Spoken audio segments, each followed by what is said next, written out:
A kú déédé àsìkò yìí, kókó inú ìwé ìròyìn la mú wá fún yín láti inú àwọn ìwé ìròyìn ilẹ̀ Nàìjíríà. Orúkọ tèmi ni Ọmágbémisọ́lá Ọmọlọ́rọ̀mọdẹ̀.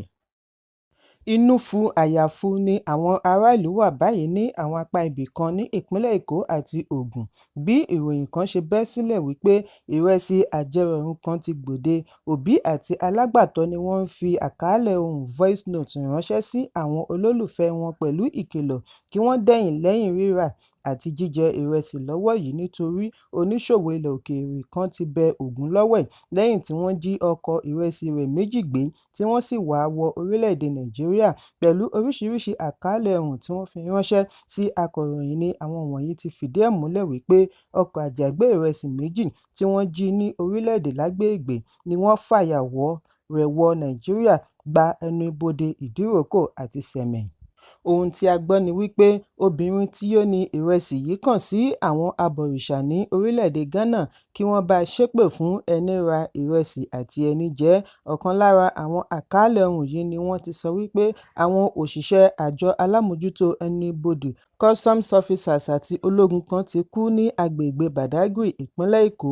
Bákan náà ni ẹnìkan tí ó fi àkàálẹ̀ ohùn ránṣẹ́ lórí WhatsApp náà ṣe ẹ̀sùn wípé ó lé ní 70 ènìyàn 70 tí ó ti di olóògbé láàrin ọjọ́ díẹ̀ lẹ́yìn tí wọ́n ra àti jẹ ìrẹsì tí wọ́n sọ nípa rẹ̀ yìí. Bẹ́ẹ̀, ìrẹsì tí wọ́n kó wọlé láti Benin Republic jẹ́ ọ̀kan gbòógì oúnjẹ tí wọ́n ń jẹ jù ní Nàìjíríà, pàápàá jùlọ àwọn ọmọdé àti ọ̀dọ́. Bí ìkìlọ̀ yìí ṣe ń dé ọ̀dọ̀ àwọn èèyàn wọn ní Èkó àti Ògùn ni àwọn náà fi ń ránṣẹ́ sí àwọn tí àwọn náà mọ̀ wípé kí wọ́n má rà tàbí jẹ ìrẹsì lákòókò yìí. Olùgbé kan ní ìjọba ìbílẹ̀ Ìpókíà, ìpínlẹ̀ Ògùn lọ ilé-ìwé àwọn ọmọ rẹ̀ láti lọ kìlọ̀ fún àwọn olóúnjẹ wípé kí wọ́n má dá lábàá àti ta ìrẹsì fún àwọn ọmọ wọn jẹ. Bí àwọn kan ṣe ń gbìyànjú àti ka ìròyìn yìí kún ìròyìn òfegè ni ọ̀pọ̀lọpọ̀ àtẹ̀jíṣẹ́ túbọ̀ ń wọlé sí i. Èyí ti wá fa ìpòrúurú ọkàn fún àwọn mìíràn tí wọn kò mọ̀ bóyá kí àwọn ra ìrẹsì tàbí kí wọ́n má rà á, ṣùgbọ́n àjọ alámòjútó ẹnu ibodè NCS ní ìpínlẹ̀ Èkó àti Ògùn da àhesọ yìí nù bí wọ́n ti ní kò sí ohun tí ó jọ ìrẹsì àjẹrọ̀rùn lórílẹ̀-èdè. Nínú àtẹ̀jáde alámòjútó agbègbè Sẹ̀mẹ̀ fún NCS Isa Sulaiman ni wọ́n ti ṣàlàyé wípé irọ́ pátápátá ni ìròyìn tí wọ́n ń gbé pòyì ẹnu, wọ́n kàn fẹ́ fi ṣi ará ìlú lọ́kàn ni pẹ̀lú ẹ̀sùn wípé àjọ wọn gba ìrẹsì tí wọ́n fẹ́ fàyàwọ́ rẹ̀ wọ orílẹ̀-èdè láìjẹ́ wípé ẹni ní mọ̀ sí i. Tàwa ni ó bẹ Ògún lọ́wẹ̀ tí àwọn kan pẹ̀lú sójà náà fi di olóògbé ní Badagry. Àjọ yìí wá sọ àsọdájú wípé ìròyìn yìí kì í ṣe òtítọ́, ìròyìn aṣinilọ́kàn pátápátá gbáà ni, kò ní nǹkan ṣe pẹ̀lú ohun tí ó ń lọ nígboro. Wọ́n ní àjọ wọn ń tẹ̀lé òfin lórí bí wọ́n ṣe ń yanjú ìrẹsì tí wọ́n bá gbà lọ́wọ́ àwọn onífàyàwọ́. Àwọn ẹni ibi ẹ̀dá kan ni wọ́n mọ̀ọ́mọ̀ díbọ́n bí oníròyìn láti ṣi ará ìlú lọ́kàn.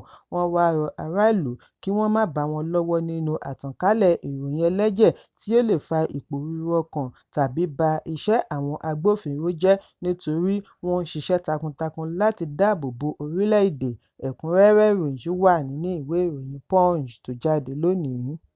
Àgbéyẹ̀wò ìmọ̀ ẹ̀rọ tí àjọ alámòjútó ìdánwò JAMB ṣe ti ṣe àfihàn ìjàmbá tí ẹ̀rọ pẹ̀lú àṣìṣe ènìyàn dá sílẹ̀ lórí ìdánwò tí ó mú wọn fagilé èsì ìdánwò fún akẹ́kọ̀ọ́ 379,997 láàrin ìpínlẹ̀ 5 ní ẹkùn gúúsù ìlà-oòrùn àti ìpínlẹ̀ Èkó tí wọ́n jókòó ṣe ìdánwò JAMB fún ti ọdún 2025. Pẹ̀lú àjọṣepọ̀ Educare Team ni àjọ JAMB fi ṣe àwárí àwọn àṣìṣe wọ̀nyí. Àfihàn yìí wáyé lánàá ní olú iléeṣẹ́ JAMB ní Àbújá níbi ìpàdé pàjáwìrì tí ọ̀gá àgbà fún àjọ JAMB Akàwégboyè Olóyèdé ti jẹ́ alága ni wọ́n fi fèsì sí awuyewuye tí ó bẹ́ sílẹ̀ lẹ́yìn ìyọ̀ǹda èsì ìdánwò JAMB níbi tí ọ̀pọ̀lọpọ̀ akẹ́kọ̀ọ́ ti fìdí rẹmi níbi ìdánwò tí ó wáyé ní ọjọ́ Ẹtì. Àkọọ́lẹ̀ ṣe àfihàn wípé akẹ́kọ̀ọ́ 1.5 mílíọ̀nù ni kò gbà tó 200 nínú 400 láàrin àwọn 1.9 mílíọ̀nù tí wọ́n yọ̀ǹda èsì ìdánwò wọn. Àṣìṣe yìí wáyé látàrí ìmọ̀ ẹ̀rọ tuntun tí wọ́n fi ṣe àtìlẹ́yìn èyí tí wọ́n ń lò tẹ́lẹ̀. Èyí ló yọrí sí bí ìdánwò àti èsì ṣe tako ara wọn. Èyí ló mú ibi ìdánwò 92 centers ní ẹkùn gúúsù ìlà oòrùn àti 65 centers láti ìpínlẹ̀ Èkó tí àpapọ̀ rẹ̀ jẹ́ 157 centers ní ìṣòro. Ní ṣókí, JAMB ṣí ẹ̀rọ rẹ̀ sílẹ̀ fún àgbéyẹ̀wò independent reviews kí ará ìlú lè ní ìgbẹ́kẹ̀lé nínú wọn àti gbogbo àwọn tí ọ̀rọ̀ kàn. Ìdí nìyí tí wọ́n fi sọ gbangba wípé àṣìṣe yìí kìí ṣe láti orí ẹ̀rọ ṣùgbọ́n láti ọwọ́ ènìyàn, not a system failure or administrative manipulation but human error. Níbi ìfọ̀rọ̀wánilẹ́nuwò pẹ̀lú àwọn akọ̀ròyìn ní Àbújá ni Olóyèdé ti bú sẹ́kún bí ó ti ń sọ̀rọ̀ lórí àwọn àṣìṣe tí ó fa ìjákulẹ̀ fún àwọn akẹ́kọ̀ọ́. Olóyèdé ní àjọ wọn ti ríbi ya àwọn sẹ́ńtàsì tí ìṣòro yìí kó bá sọ́tọ̀, lẹ́yìn náà ni wọ́n ṣe àgbékalẹ̀ ìdánwò mìíràn fún wọn. Ó wá dúpẹ́ lọ́wọ́ gbogbo àwọn tí ọ̀rọ̀ kàn tí wọ́n ti ṣe àtìlẹ́yìn fún wọn láti ṣe àṣeyọrí ìwádìí, bí ó ti tọrọ àforíjì lọ́wọ́ gbogbo àwọn tí ìṣòro yìí ní ipa lára wọn. Ó ní gẹ́gẹ́ bí aṣojú JAMB kí ọmọ orílẹ̀-èdè foríjì, ṣùgbọ́n lánàá Ọjọ́rú ni ìpè fún ìkọ̀wé fipò sílẹ̀ Rẹ́gístrà JAMB lékún sí i lẹ́yìn àfihàn yìí. Lórí ẹ̀rọ abánidọ́rẹ̀ẹ́ ni ọ̀jọ̀gbọ́n kan lórí ètò ẹ̀kọ́ Jacob Sule ti ké sí Rẹ́gístrà JAMB kí ó yẹ̀bá nítorí ọ̀rọ̀ ètò ẹ̀kọ́ kìí ṣe pẹ̀lú emotions tàbí personal sentiments. Ẹ̀kúnrẹ́rẹ́ ìròyìn yìí wà nínú ìwé ìròyìn Punch tó jáde lónìí. Ẹgbẹ́ òṣèlú All Progressives Congress (APC) ti yọ̀ǹda orúkọ àwọn olùdíje du ipò alága àti igbákejì alága níbi ìdìbò ìjọba ìbílẹ̀ tí yóò wáyé ní ọjọ́ 12 oṣù keje ní ìpínlẹ̀ Èkó. Ọ̀sẹ̀ tí ó kọjá ní APC ṣe àgbékalẹ̀ ìdìbò abẹ́lé ní olú iléeṣẹ́ wọn ní Ìkẹjà láti yan olùdíje fún ìjọba ìbílẹ̀ 20 àti ìjọba ìbílẹ̀ kánsù 17 tí ó wà ní agbègbè. Lára wọn láti rí Jimoh Abiodun Ìṣọ̀lá àti Kẹ́hìndé Ṣóbáyọ̀ láti Àgbàdo Òkè-Odò. Àgbọ̀n Ìkẹ́tù ni wọ́n ti yan Adétọ́lá Oyèlóyèdé àti Honorébù Ganiu Fatai. Agége ni Babátúndé Azeez àti Ganiu Ọbaṣá. Ọlámilékan Akíndípẹ̀ àti Honorébù Ajíbọ́lá O. Àṣàbí. Ugbo Anìtẹ̀ ni wọ́n yàn láti Ajẹ́rọ̀mí Ìfẹ́lódùn. Ibrahim Akínpẹ̀lú àti Francis Adébísí láti Àlímọ̀ṣọ́ àti bẹ́ẹ̀ bẹ́ẹ̀ lọ.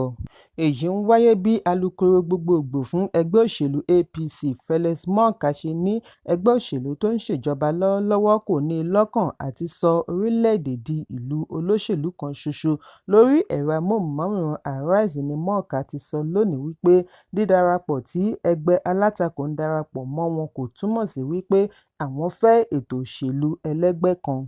Ó ní nígbà tí PDP ń ṣèjọba lọ́wọ́lọ́wọ́ àwọn ni wọ́n ń darí ìpínlẹ̀ tí ó lé ní 28 tí ẹnikẹ́ni kò sì fi ẹ̀sùn kàn wọ́n wípé wọ́n fẹ́ sọ orílẹ̀-èdè di ìlú olóṣèlú kan ṣoṣo.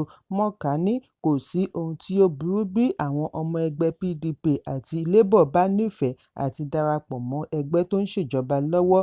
Ọ̀pọ̀ ló ń wá tó ń sọ wípé àwọn náà fẹ́ bá yín dọ́gba, kò sí ohun tí ó burú níbẹ̀. Alukoro ẹgbẹ́ da àhesọ yìí nù bí ó ti ní ohun tí ó jẹ APC lógún ni bí yóò ṣe máa dáàbò bo ara rẹ̀. Ẹ̀kúnrẹ́rẹ́ ìròyìn wà nínú ìwé ìròyìn Vanguard tó jáde lónìí. Òṣèré àti olóṣèlú Desmond Elliot ti fi ìmoore rẹ̀ hàn sí gómìnà àná fún ìpínlẹ̀ Edo Adams Oshiomhole fún bí ó ti fi ọ̀nà òṣèlú hàn án. Ó ní Oshiomhole ni ó mú òun lọ bá Ààrẹ Bọ́lá Tinubu lẹ́yìn tí ó ti fi ìfẹ́ rẹ̀ hàn sí òṣèlú. Níbi ìfọ̀rọ̀wánilẹ́nuwò pẹ̀lú ètò Truth Jídéon Wọ̀ ní Elliot ti ní Oshiomhole mú òun lọ́wọ́ lọ ọ̀dọ̀ aṣíwájú bí ó ti ṣe àpèjúwe rẹ̀ ní ọmọkùnrin rẹ̀ tí ó nífẹ̀ẹ́ sí òṣèlú. Lọ́gán tí aṣíwájú rí i ló ní òun mọ̀. ó sì gbabẹ̀ nífẹ̀ẹ́ rẹ̀. Desmond tún ṣe àfihàn ìrírí rẹ̀ nígbà tí ó figagbága pẹ̀lú òṣèré bíi tirẹ̀ Olúmídé Òwòrò níbi ìdìbò ọdún 2023. Ó ní òun kò bínú sí Olúmídé ṣùgbọ́n sí àwọn àgbà òṣèré tí wọ́n bu ọwọ́ lu alátakò rẹ̀. Bákan náà ni Desmond ṣe àfihàn ohun ojú rẹ̀ rí nígbà ìfẹ̀hónúhàn EndSARS ọdún 2020 níbi tí orí ti kó yọ lọ́wọ́ àwọn tí wọ́n fẹ́ ṣe ìkọlù sí i. Gẹ́gẹ́ bí aṣòfin ilé ìgbìmọ̀ ìpínlẹ̀ Èkó, oríṣiríṣi ọ̀rọ̀ àbùkù ni wọ́n sọ sí i lẹ́yìn tí ó pe àwọn ọ̀dọ́ orílẹ̀-èdè ní ọmọdé níbi ìpàdé tí ń lọ lọ́wọ́ ní ilé ìgbìmọ̀, tí èyí sì dá awuyewuye sílẹ̀ níbi ìfẹ̀hónúhàn EndSARS. Ẹ̀kúnrẹ́rẹ́ ìròyìn wà ní ìwé ìròyìn The Nation tó jáde lónìí. Kókó inú ìwé ìròyìn tòní kò ní jù báyìí lọ. Ẹ pàdé mi ní ìrọ̀lẹ́ fún àkọ́tún ìròyìn. Kí a tó lọ, ẹ má ṣaláì fi àkíyèsí yín ránṣẹ́ kí ẹ sì bá wa subscribe sójú náà wa lórí YouTube kí kókó inú ìwé ìròyìn lè máa tẹ̀ yín lọ́wọ́ ní kíákíá.